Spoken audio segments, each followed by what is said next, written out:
আসসালামু আলাইকুম। তো চলো বেশি কথা না কইয়া গল্প শুরু করা যাক। সকালবেলা উঠে ফ্রেশ হয়ে নাস্তা করে অফিসের জন্য রেডি হয়ে নিলাম। তখন অবন্তী রুমে আসলো। অবন্তী বলল, এই তুমি এখন কি চলে যাবে? আমি বললাম অবন্তী বলল, আচ্ছা সাবধানে যেও, আর যাওয়ার পর আমাকে একটা কল দিও, ওকে? আমি বললাম ওকে। ওইটা কি দেখেন তো। অবন্তী বলল, কোনটা? এ কথা বলে আমি যেই দিকে ইশারা করেছি অবন্তী সেই দিকে তাকালো, আর আমি এই সুযোগে ওর গালে একটা ভালোবাসার স্পর্শ এঁকে দিলাম।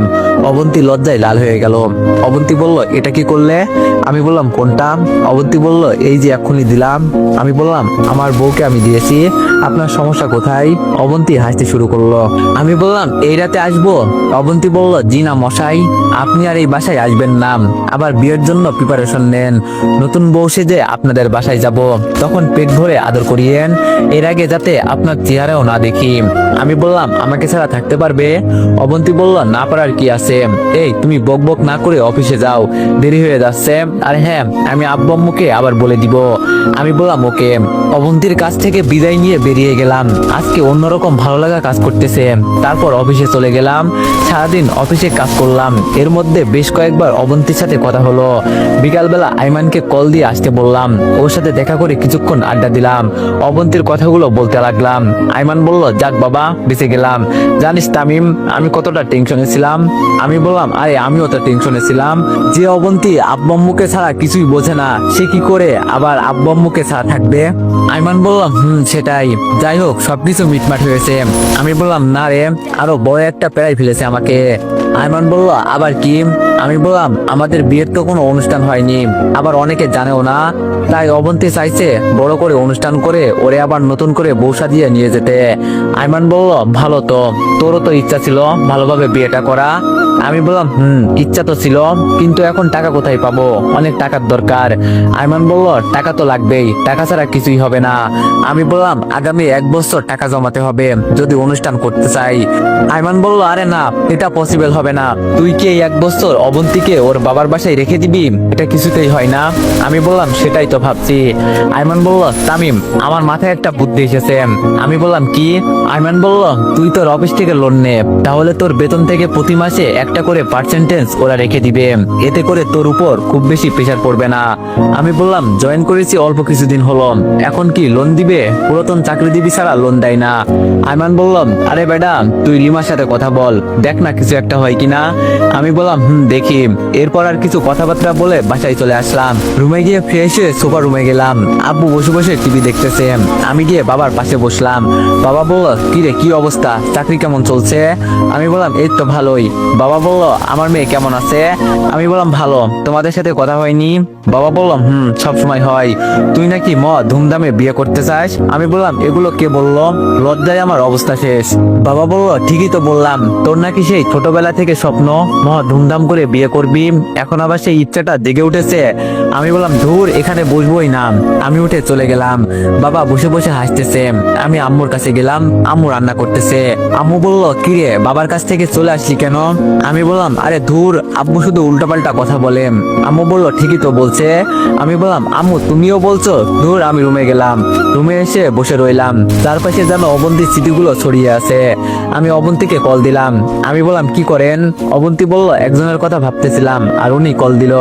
আমি বললাম, আমিও খুব মিস করছি, প্লিজ চলে আসো, অনুষ্ঠান পরে করব। অবন্তী বলল, জি না সাহেব, সেটা হচ্ছে না। আমি বললাম, আমার উপর বেশি প্রেশার হয়ে যাচ্ছে না? অবন্তী বলল, আমার বরের উপর প্রেশার পড়বে, এতে আপনার সমস্যা কোথায়?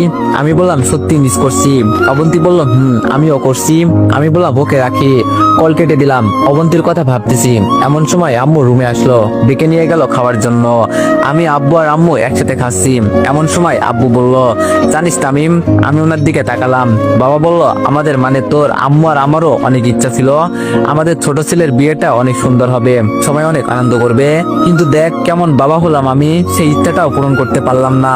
আমি বললাম, আব্বু এগুলো কি বলো? টাকা হলে সব করা যাবে, এতে টেনশন করার কোনো দরকার নেই।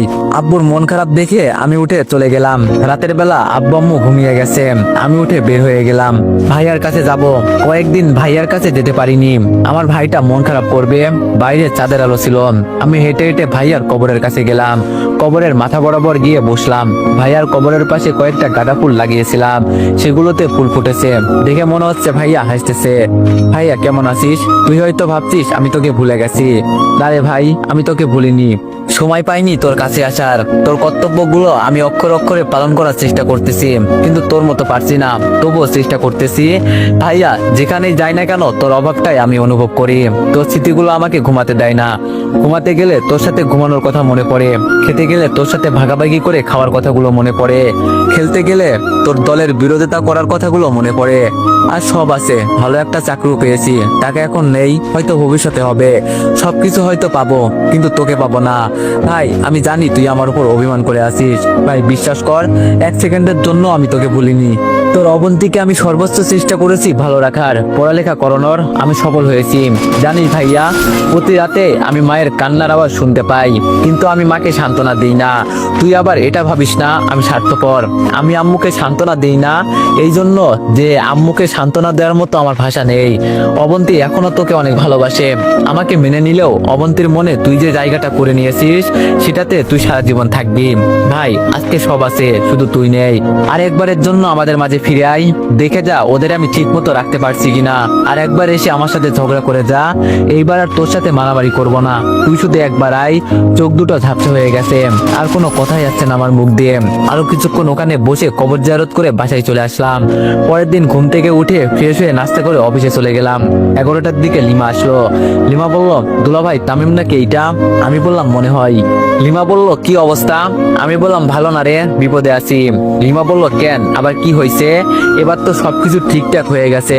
অবন্তী আমাকে সবকিছু বলেছে। তুই তো হারামি, কিছুই বলবি না। এবার বল আবার কি হয়েছে? আমি সবকিছু বললাম। লিমা বলল, ওরে অনেক টাকা লাগবে তো। আমি বললাম লোনও তো দিবে না, কারণ নতুন জয়েন করেছি। লিমা বলল, আচ্ছা আমি ম্যানেজারকে বলে দিব, দেখ কিছু হয় কিনা। আমি বললাম থ্যাংক দোস্ত। লিমা বলল, একটা শর্ত আছে। আমি বললাম কিসের শর্ত? আচ্ছা বল শুনি। লিমা বলল, যদি টাকা দেয় তাহলে তোদের বাসর ঘরটা আমি সাজাবো। আমার অনেক দিনের শখ, কিন্তু কেউ আমাকে সাজাতে দেয় না। আমি বললাম আচ্ছা ঠিক আছে, তুই আগে ম্যানেজারকে বলে দেখ। লিমা বলল ওকে। লিমা আমার ডেস্ক থেকে চলে গেল। আমি অবন্তীকে কল দিলাম, কল দিয়ে কথাটা বললাম। অবন্তী শুনেই বলল, হইছে আর ঢং করতে হবে না, টাকা হাতে পেলে তারপর বলবে। এ কথা বলে মোবাইলটা রেখে দিল। লিমা কিছুক্ষণ পর ম্যানেজারের রুম থেকে বের হলো। লিমা বলল, এই তামিম। আমি বললাম বল। লিমা বলল, আমি ম্যানেজারকে বলে দিয়েছি, দেখ উনি কি বলে। আমি বললাম আচ্ছা ঠিক আছে। লিমা বলল, ম্যানেজার হয়তো তোকে ডাকবে, যদি জিজ্ঞেস করে টাকা কেন দরকার, তাহলে বলবি যে বাসার কাজ চলতেছে। আমি বললাম ওকে। লিমা বলল, আর একটা গুড নিউজ আছে। আমি বললাম কি? লিমা বলল, আজকে ছানি আসবে, আমি ওরে নিয়ে আসার জন্য যাচ্ছি। আমি বললাম ছানিকে? লিমা বলল, তোর দুলা ভাই, আমার হবু বর। আমি বললাম বাহ, বিয়ের আগে এত প্রেম, বিয়ের পর কি করবি? লিমা বলল, তুই আর অবন্তী যেটা করবি আমরাও সেটা করব। আমি বললাম আমাকে একটু বলিস তোরা কি কি করস। লিমা বলল, মায়ের খাবি ফাজিল। আচ্ছা আমি গেলাম। আমি বললাম ওকে, আল্লাহ হাফেজ। লিমা চলে গেল। আমি বসে বসে কাজ করতে লাগলাম। দুপুর শেষ হয়ে বিকাল হয়ে গেল, কিন্তু ম্যানেজারের কোনো খবরই নাই। আমি ভাবতেছি টাকা হয়তো দিবে না। ছুটি হওয়ার প্রায় 20 মিনিট আগে পিয়ন আসলো আমার কাছে। পিয়ন বলল, স্যার আপনাকে ডাকছে। আমি বললাম কে? পিয়ন বলল, ম্যানেজার স্যার, এখন গিয়ে দেখা করেন। আমি বললাম আচ্ছা ঠিক আছে, আপনি যান, আমি আসতেছি। এক বুক আশা নিয়ে ম্যানেজারের রুমে গেলাম। আমি বললাম স্যার আসবো? ম্যানেজার বলল, মিস্টার তামিম আসুন, ভিতরে আসুন। আমি বললাম থ্যাংক ইউ স্যার। ম্যানেজার বলল, বসুন। আমি বসলাম। ম্যানেজার বলল, আপনার নাকি টাকার খুব প্রয়োজন? আমি বললাম জি স্যার। ম্যানেজার বলল, কত? আমি বললাম 3 লক্ষ হলেই হবে। ম্যানেজার বলল, এত টাকা দিয়ে কি করবেন? আমি বললাম স্যার বাসার কাজ চলতেছে। ম্যানেজার বলল, কিন্তু মিস্টার তামিম, আপনি জয়েন করেছেন যে এখনো 1 মাস হয়নি, আমরা এই মুহূর্তে আপনাকে এত টাকা দিতে পারি না। আমি বললাম কেন স্যার? অন্যান্য কোম্পানিগুলোতে তো যারা কর্মকর্তা তাদেরকে তো লোন দেয়, আর মাস শেষে বেতন থেকে কেটে নিয়ে দেয়, আমার ক্ষেত্রেও একইটা করিয়েন। ম্যানেজার বলল, লোন দেয়, আমরাও দিই, কিন্তু সেটা পুরাতন লোকদেরকে। আপনি যে এই অফিসে সারা জীবন কাজ করবেন তার কোনো গ্যারান্টি আছে? আমি বললাম সেটা নয় ঠিক আছে, কিন্তু আমি তো আর এই মুহূর্তে চলে যাচ্ছি না, আর আমার সব কাগজপত্র আপনাদের কাছে। আপনারা ওগুলো না দিলে তো আমি অন্য কোথাও চাকরিও করতে পারবো না। আমি যদি এই অফিস থেকে চলেও যাই তাহলে আপনাদের টাকা শোধ করে তারপরেই যাব। ম্যানেজার বলল, সেটা না হয় বুঝলাম, কিন্তু এতগুলো টাকার জন্য আপনাকে কিছু ডকুমেন্ট জমা দিতে হবে। আমি বললাম, কি? ম্যানেজার বলল, আপনাদের বাড়ির কাগজপত্র। যদি কোনো কারণে আপনি টাকা না দিয়ে চলে যান, আমরা আপনার বাড়ি দখল করব। আমি বললাম, আচ্ছা ঠিক আছে, দিব। ম্যানেজার বলল, আর আপনার বর্তমান বেতন 25,000 টাকা। আমরা প্রতি মাসে 5,000 টাকা কেটে নিব, বাকি 20,000 টাকা পাবেন। আমি বললাম, ওকে স্যার। ম্যানেজার বলল, ওকে, কালকে আসার সময় বাড়ির কাগজপত্র নিয়ে আসবেন। আমি বললাম, আসি স্যার। সালাম দিয়ে বের হয়ে গেলাম, তারপর বাসায় চলে গেলাম। রাতে বসে বসে ভাবতেছি কি করে আব্বু আম্মুকে কাগজের কথা বলবো। খাওয়ার সময় আব্বুকে বলেই দিলাম দলিলের কথা, বাবা কিছুই বলল না। খাওয়া শেষ করে আমি রুমে চলে গেলাম। কিছুক্ষণ পর আব্বু একটা ফাইল নিয়ে আমার রুমে আসলো, আমার হাতে দিয়ে বলল, এখানে সবকিছু আছে। আমি জানি তুই খারাপ কিছু করবি না, আমি তোকে আমানত দিলাম। আমি কিছুই বললাম না, ফাইলটা রেখে দিলাম। অবন্তীকে কল দিলাম, কিছুক্ষণ কথা বলে মোবাইল রেখে দিলাম। তারপর ঘুমিয়ে গেলাম। সকালে ঘুম থেকে উঠে ফ্রেশ হয়ে নাস্তা করে অফিসে চলে গেলাম। সোজা ম্যানেজারের রুমে গেলাম। ফাইলটা ওনার হাতে দিয়ে আমি আমার ডেস্কে গিয়ে কাজ শুরু করতে লাগলাম। 11টার দিকে পিয়ন এসে ডেকে নিয়ে যায়, ম্যানেজার নাকি আমাকে ডাকছে। ম্যানেজারের রুমে গেলাম, উনি আমাকে চেক কেটে দিল। আমি তো খুশিতে শেষ। যাই হোক, ম্যানেজারের থেকে 1 ঘন্টার জন্য ছুটি নিলাম, না হলে বিকালবেলা ব্যাংক বন্ধ হয়ে যাবে। আইমানকে কল দিয়ে আসতে বললাম। তারপর আইমান আসলো, ওরে নিয়ে টাকাটা ব্যাংক থেকে তুলে নিয়ে আসলাম। তারপর আবার অফিসে চলে গেলাম। কাজ শেষ করে বাসায় চলে আসলাম। রাতে অবন্তীকে কল দিলাম। অবন্তী বলল, বলেন সাহেব, সারাদিন কোনো খবরই ছিল না আপনার, এখন মনে হয়েছে তাই না? আমি বললাম, সরি, কাজে ছিলাম তো তাই। তুমিও তো দেওনি। অবন্তী বলল, মোবাইলে টাকা ছিল না, তোমারে তো বলছিলাম টাকা পাঠাতে, বাট তুমি তো পাঠাওনি। আমি বললাম, সরি, মনে ছিল না। অবন্তী বলল, কয়দিন পর দেখা যাবে আমি যে তোমার বউ, সেটাও মনে থাকবে না। আমি বললাম, সেটা ভুলবো না। আচ্ছা শোনো। অবন্তী বলল, বলো। আমি বললাম, কালকে বিকালে একটু দেখা করিও, তোমার সাথে খুব গুরুত্বপূর্ণ কথা আছে। অবন্তী বলল, কি কথা এখন বলো। আমি বললাম, মোবাইলে বলা যাবে না, সরাসরি বলবো। অবন্তী বলল, আচ্ছা ঠিক আছে। খাইছো? আমি বললাম, না, মাত্র বাসায় আসলাম। তুমি? অবন্তী বলল, না, খাবো একটু পর, তুমি খেয়ে ঘুমিয়ে যাও। আমি বললাম, আচ্ছা ঠিক আছে। তারপর খাওয়া দাওয়া করে ঘুমিয়ে গেলাম। সকালে ফ্রেশ হয়ে অফিসে চলে গেলাম। এর মাঝে কয়েকবার অবন্তীকে কল দিলাম, ওরে বললাম শাড়ি পরে আসতে। বিকালবেলা আমাদের কলেজের সামনে আসতে বললাম। আমি কাজ শেষ করে সোজা কলেজের সামনে চলে গেলাম। কিছুক্ষণ পর অবন্তী আসলো। আমি বললাম, কি ব্যাপার, এত দেরি হলো কেন? অবন্তী বলল, এই সরি, আসলে শাড়ি পরতে দেরি হয়ে গেছে। আমি বললাম, মানে? অবন্তী বলল, তুমি তো জানো আমি শাড়ি পরতে পারি না, কারো না কারো হেল্প লাগে। আজকে আম্মু বাসায় নেই, মামার বাড়িতে গেছে। একটা কাজিনকে বলেছিলাম আসার জন্য, সে আসতে দেরি করে ফেললো, তাই আমারও দেরি হয়ে গেল। আমি বললাম, এত কষ্ট হলে শাড়ি পরার কি দরকার ছিল? অবন্তী বলল, না আসলে তো তোমার চেহারার দিকে তাকানো যেত না, বলবে যে একটা রিকোয়েস্ট করছি সেটাও রাখিনি। আমি বললাম, আচ্ছা এবার বসো, বলো কি খাবে? অবন্তী বলল, আগে বলো তুমি যে এখানে আসছো আব্বু আম্মুকে বলছো? আমি বললাম, না, বলার সময় পাইনি, অফিস থেকে সোজা এখানে চলে এসেছি। অবন্তী বলল, এটা কোনো কথা হলো? আমি বললাম, সমস্যা নাই, আমি বাসায় গিয়ে বলে দিব। অবন্তী বলল, এবার বলো কি এমন কথা যেটা মোবাইলে বলা যাবে না, সরাসরি বলতে হবে? আমি বললাম, লোন তো পেয়ে গেছি। অবন্তী বলল, বাহ, আগে বলনি কেন? আমি বললাম, এখন তো বললাম, এখন কথা হচ্ছে আমি কয়েকদিনের ছুটি নিব। অবন্তী বলল, ছুটি কেন? আমি বললাম, আরে পাগল, বিয়ের জন্য কেনাকাটা করতে হবে, তারপর বিয়ের অনুষ্ঠান কোন দিন হবে সেটা তো ঠিক করতে হবে, না হলে আমি আন্দাজে ছুটি কিভাবে নিব? অবন্তী বলল, তুমি 1 সপ্তাহের জন্য ছুটি নাও। আমি বললাম, এতদিন দিবে না, সর্বোচ্চ দিলে 3 দিন দিবে। অবন্তী বলল, তাহলে তোমার বিয়ে করার দরকার নেই। আমি বললাম, আরে ধুর, এগুলো কি বলো? অবন্তী বলল, ঠিকই তো বললাম। আচ্ছা তুমি কালকে অফিস করো, তারপরে কয়েকদিনের জন্য ছুটি নিও। আমি বললাম, ওকে। শপিং কোন দিন করবে? অবন্তী বলল, শপিং এ যাবো পরশুদিন। আমি বললাম, আচ্ছা ঠিক আছে। অবন্তী বলল, আচ্ছা শোনো, বাসায় কেউ নেই, আমি চলে যাচ্ছি, রাতে মোবাইলে কথা হবে, আর পরশুদিন তো দেখা হচ্ছেই। আমি বললাম, এখন চলে যাবা? অবন্তী বলল, আমি বললাম, এই যাওয়ার আগে একটা দিয়ে যাও না। অবন্তী বলল, কি? আমি গাল দেখিয়ে দিলাম। অবন্তী বলল, মার খাবা, বিয়ের আগে এগুলো কিচ্ছু হবে না, আমি আসি। অবন্তী চলে যাচ্ছে, আমি ওর চলে যাওয়ার দিকে তাকিয়ে আছি আর ভিতরে ভিতরে হাসতেছি। তারপর আমিও বাসায় চলে গেলাম। রাতে আব্বু আম্মুকে সবকিছু বললাম। আম্মু বলল, তোর বলা লাগবে না, অবন্তী আমাদের সব বলেছে। আমি বললাম, ও তাহলে তো ভালোই। আম্মু বলল, তুই ছুটি বেশি করে নিতে পারিস কিনা দেখিস। আমি বললাম, এটাও বলেছে? আব্বু বলল, বলবে না কেন, ও কি তোর মতো হারামি নাকি? আমি বললাম, আমি হারামি? আম্মু বলল, আমাদের আদরের হারামি। যা বাবা, তাড়াতাড়ি ঘুমিয়ে যা। তারপর রুমে গিয়ে কিছুক্ষণ অবন্তীর সাথে কথা বললাম, তারপর ঘুমিয়ে গেলাম। ঘুম থেকে উঠে ফ্রেশ হয়ে নাস্তা করে অফিসে চলে গেলাম। সোজা ম্যানেজারের রুমে গেলাম। আমি বললাম, স্যার আসতে পারি? ম্যানেজার বলল, মিস্টার তামিম আসুন। আমি বললাম, ধন্যবাদ স্যার। ম্যানেজার বলল, কি অবস্থা বলেন? আমি বললাম, এই তো স্যার আছি মোটামুটি। ম্যানেজার বলল, কিছু বলবেন নাকি? আমি বললাম, জি স্যার, একটা কথা বলার ছিল। ম্যানেজার বলল, বলেন। আমি বললাম, স্যার আমার কয়েকদিনের ছুটি লাগবে, আমি দরকার হলে পরের দিনগুলোতে কাজ বাড়িয়ে করে দিব। ম্যানেজার বলল, সেটা নয় বুঝলাম, কিন্তু ছুটি কয়দিনের জন্য চাচ্ছেন? আমি বললাম, স্যার 1 সপ্তাহ। ম্যানেজার বলল, এতদিন কি করবেন? আমি মাথা নিচু করে বললাম, আসলে স্যার আমার বিয়ে। ম্যানেজার বলল, কংগ্রাচুলেশন। আমি বললাম, থ্যাংক ইউ স্যার। ম্যানেজার বলল, তো বিয়ে কখন? আমি বললাম, আপনার ছুটির উপর নির্ভর করবে। ম্যানেজার বলল, আচ্ছা ঠিক আছে, দিলাম। আমি বললাম, ধন্যবাদ স্যার, আপনার আর আপনার পুরো ফ্যামিলির দাওয়াত রইল, অবশ্যই আসবেন। স্যার বিয়ের কার্ড এখনো বানানো হয়নি, তাই দিতে পারিনি, আজকে গিয়েই বানাবো, আর প্রথমটা আপনাকে দিব। ম্যানেজার হাসতে হাসতে বলল, আচ্ছা ঠিক আছে দিয়েন। আমি বললাম, ওকে স্যার, আমি আসি তাহলে। ম্যানেজার বলল, আজকে কি কাজ করবেন? আমি বললাম, জি স্যার, কালকে থেকে ছুটি কাটাবো। ম্যানেজার বলল, ওকে যান। তারপর বেরিয়ে গেলাম, নিজের ডেস্কে গিয়ে কাজ করলাম। কাজ শেষ করে বাসায় চলে গেলাম, মনের মধ্যে অন্যরকম একটা আনন্দ বইতেছে। রাতে খেয়ে ঘুমিয়ে গেলাম। সকালে ঘুম থেকে উঠে ফ্রেশ হয়ে নাস্তা করে নিলাম।